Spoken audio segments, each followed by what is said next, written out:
On est bousillé. Ah, on a l'eau, mana.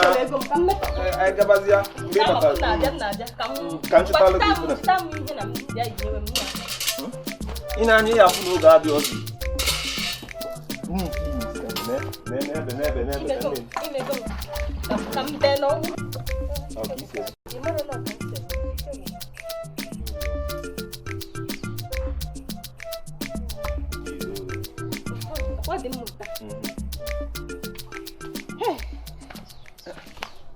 Ninkan choili no.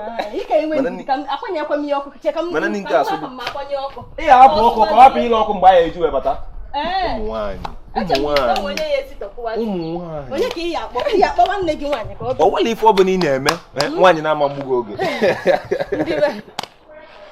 Ndiba yin ka onye kwa ndidi ka sitopu nni akunu ri enu nke wu nni ne. Ninka osugbo owe ya. Ọ dịgo m n'alụ. Oke mba ya bata kịta ya mafu nni ọzọ. Ọ bụrụ ha eburu nni m.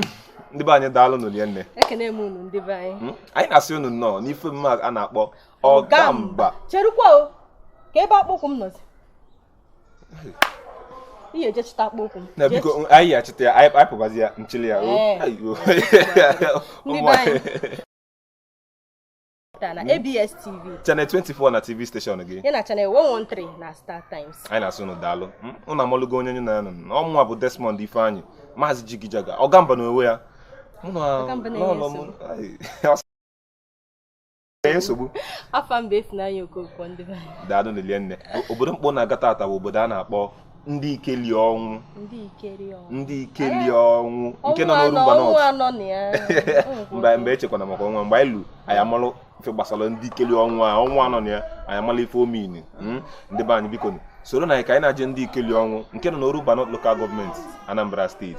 Ka anyị je mmalụ ife Ndị Ikelionwu na-eli na ya ife gbasara Ndị Ikelionwu. Lolo anyị agba mbọ ka ịmata egwu Ndị Ikelionwu na-agba mana otege gbasabalụ m egwu.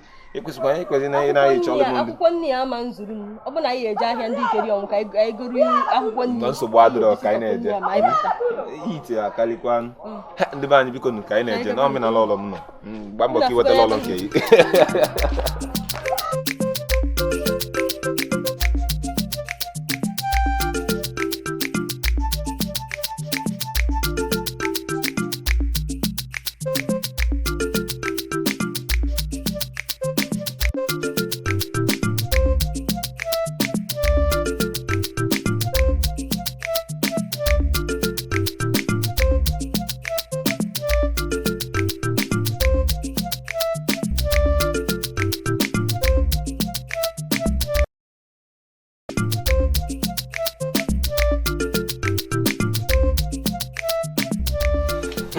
Ndị be anyị ekene unu. Anyị ka nọkwa n'ife mme nke a na-akpọ Ọgamba. Anyị abatago n'obodo a na-akpọ Ndị Ikelionwu nke nọ n'Orumba North Local Government. Unu makwa na onye nọ ya nọ tata na Ọgamba n'onwe ya na lọọlụ ya. Ndị Ikelionwu ekene m unu. Ndị Ikelionwu ekene m unu. Otu a ka ọ dị. Anyị abatago obodo. Ọ bụkwa n'obere ije. Anyị na-ekene unu wee na-asị unu daalụ ka nsi wee nabata anyị na Ndị Ikelionwu.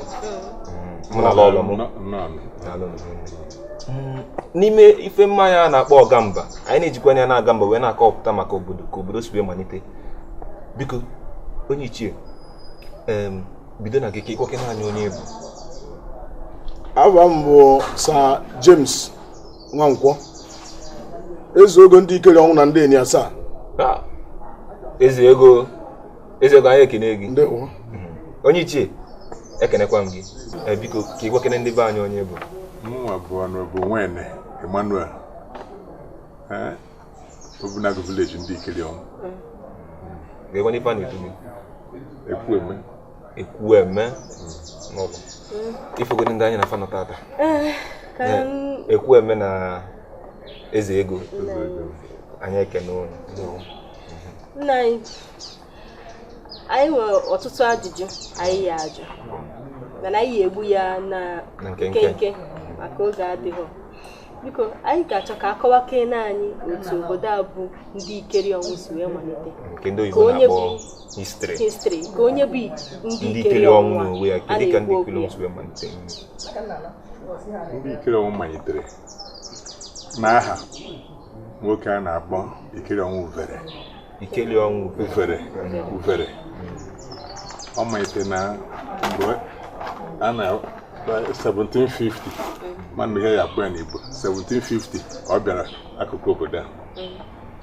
O si Arọchukwu nke Abia Steeti.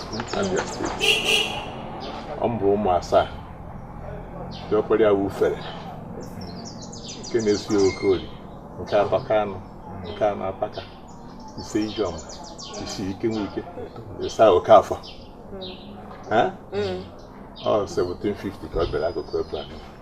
Ya bụ ndị Ndikelionwu na onwe ya mụrụ ụmụ 7 na. Ndikelionwu ahụ meziri azụbazie ndị Ike. From his name ahụ ya Ndikelionwu esibazie ndị Ndikelionwu. Daalụ nne.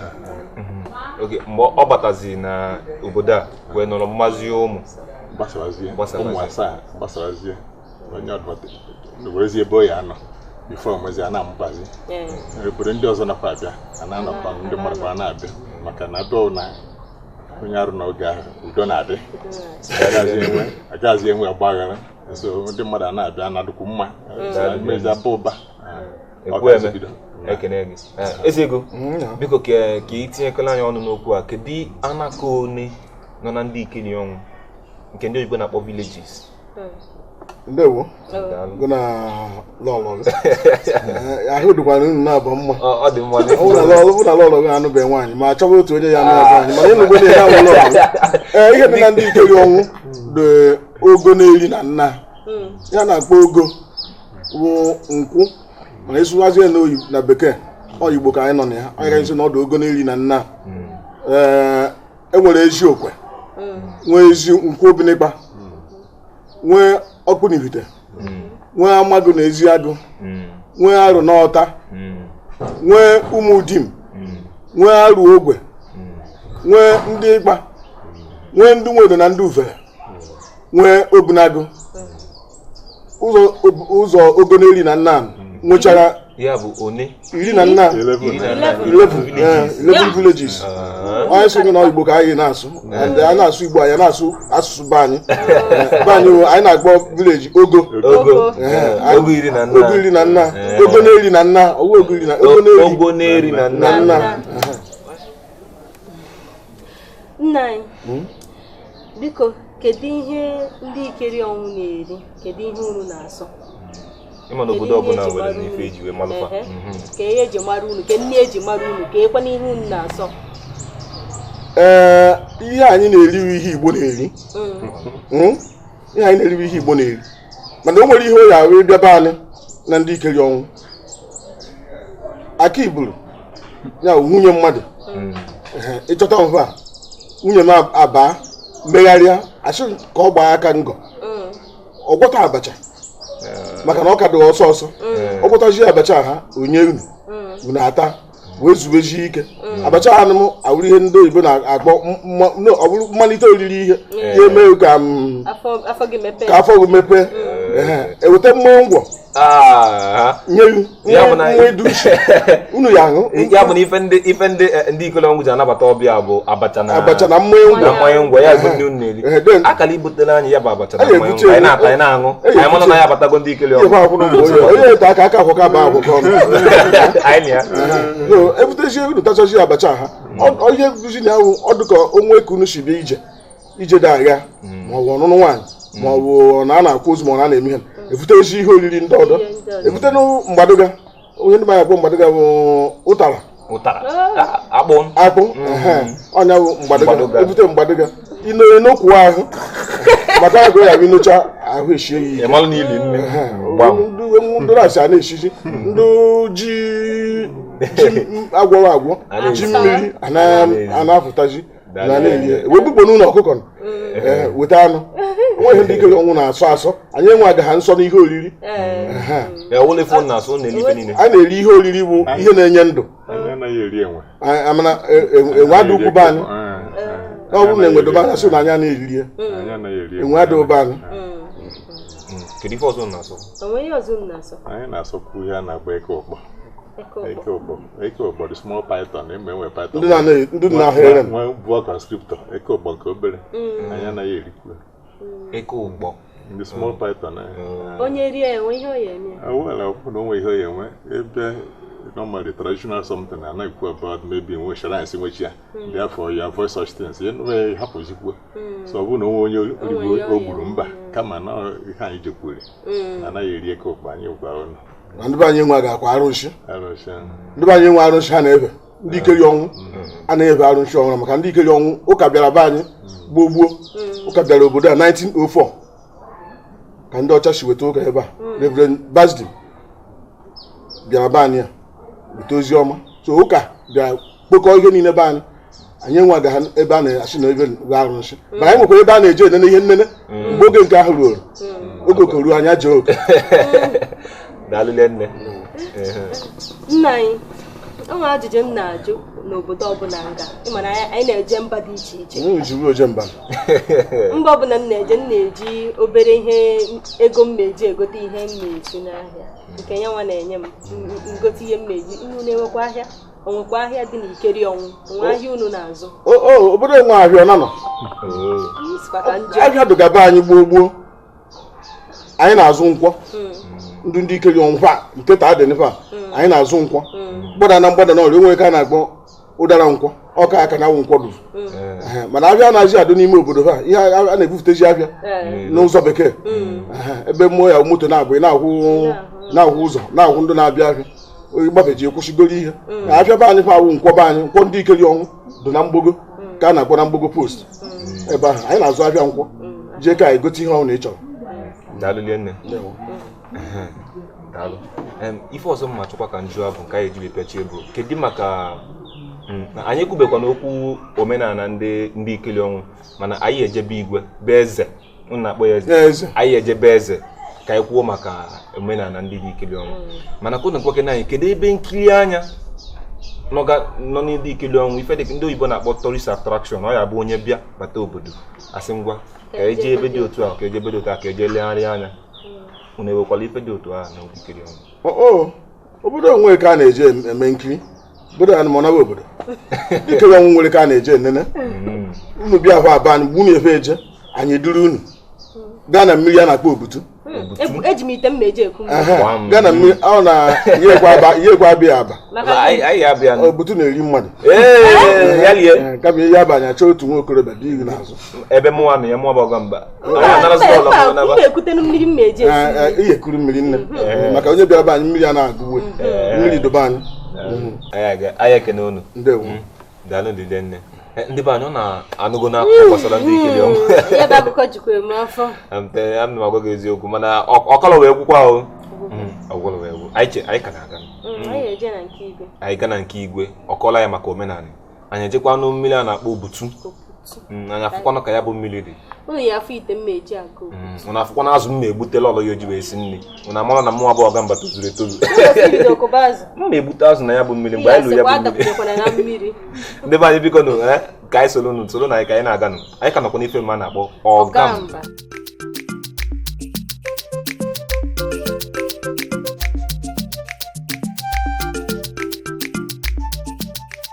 Ndị be anyị na-afụgo n'ebe anyị nọ na be eze ndị Ndikelionwu. Eze anyị ekene gị. Eze biko ka ịgwakene ndị be anyị onye Igbo.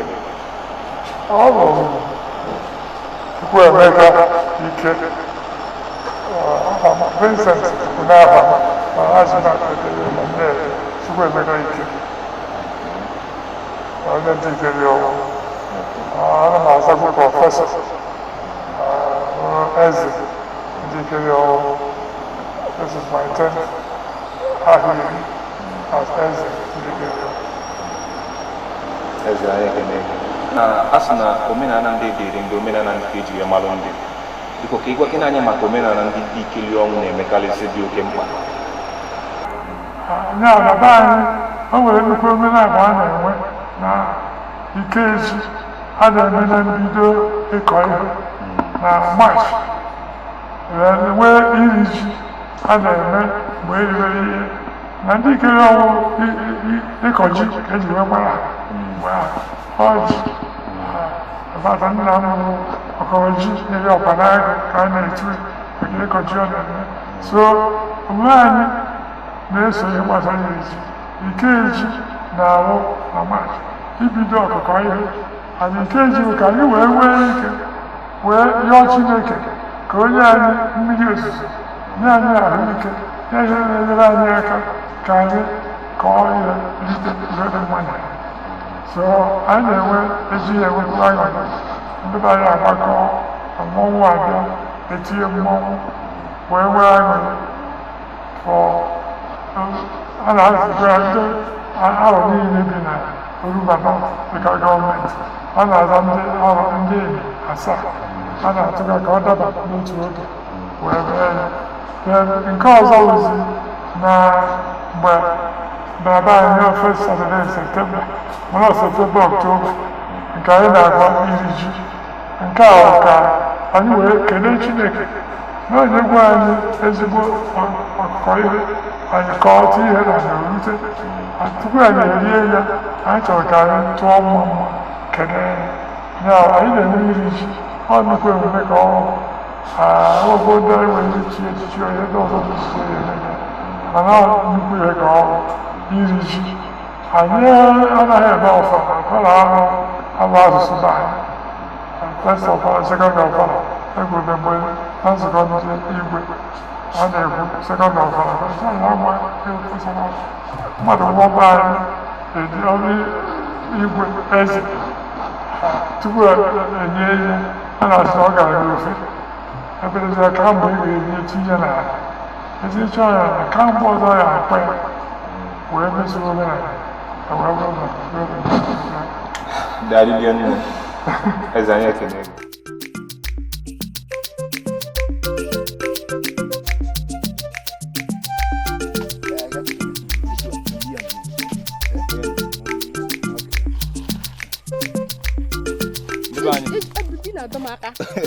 Ọ na-afụgo n'ebe anyị na-eje ka anyị jee mmiri ndị Ndikelionwu.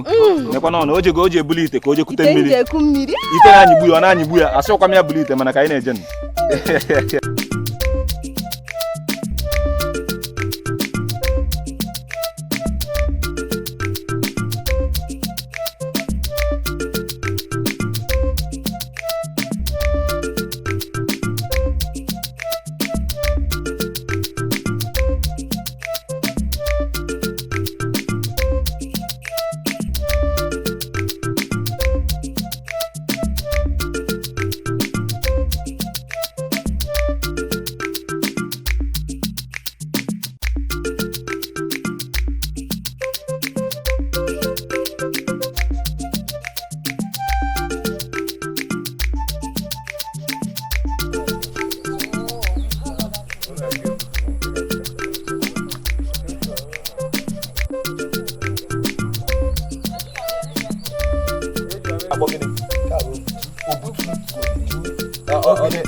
Jide mi ita biko.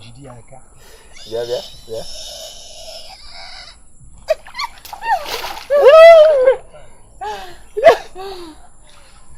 Jide ba. Kanga fete.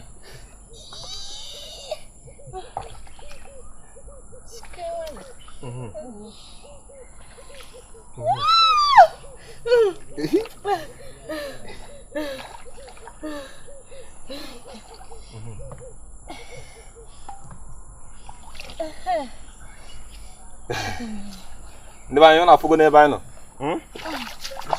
na mmiri obutu mmiri obutu obutu obinikpa Ndikelionwu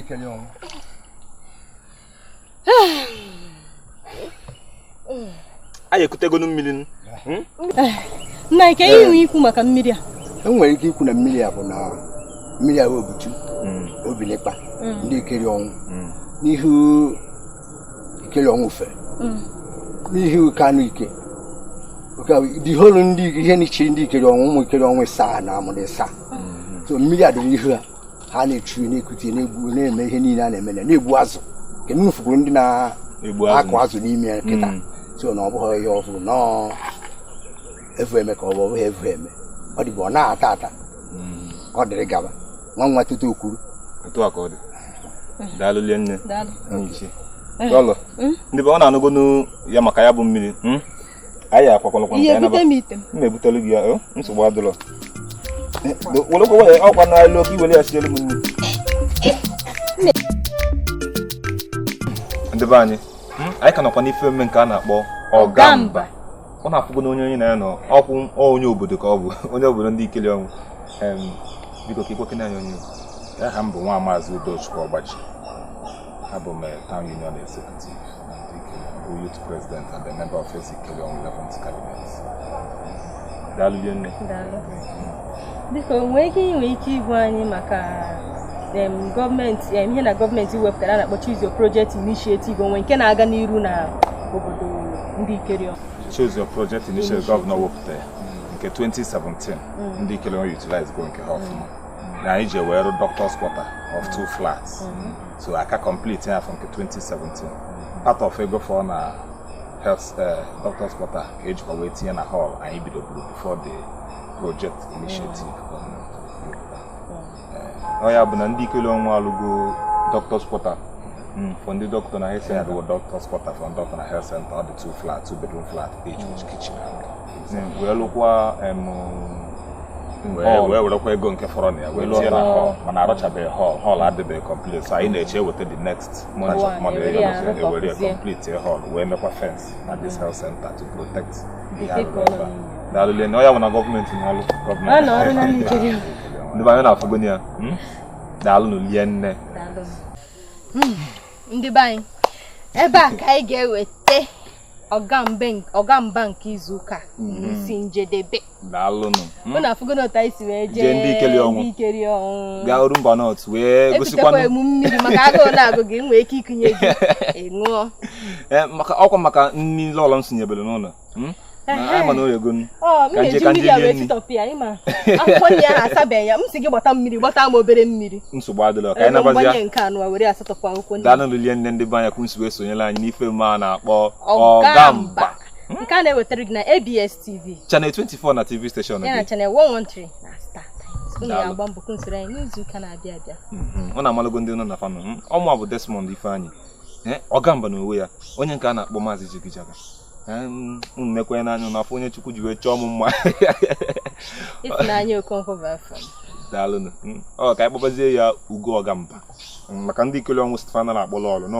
Ugo Eze na ya bụzi na Ugo Ọgamba ihe ha mee anyị emego okwe ife ọzọ dị na-eme ndị be ọ na-afụgo nne ife ọ na-ajụzi mma mmemme family ngwa ka anyị nabazi ya ndị be biko nke anyị na-agụ daalụ na ya afọ n'izu ụka ọzọ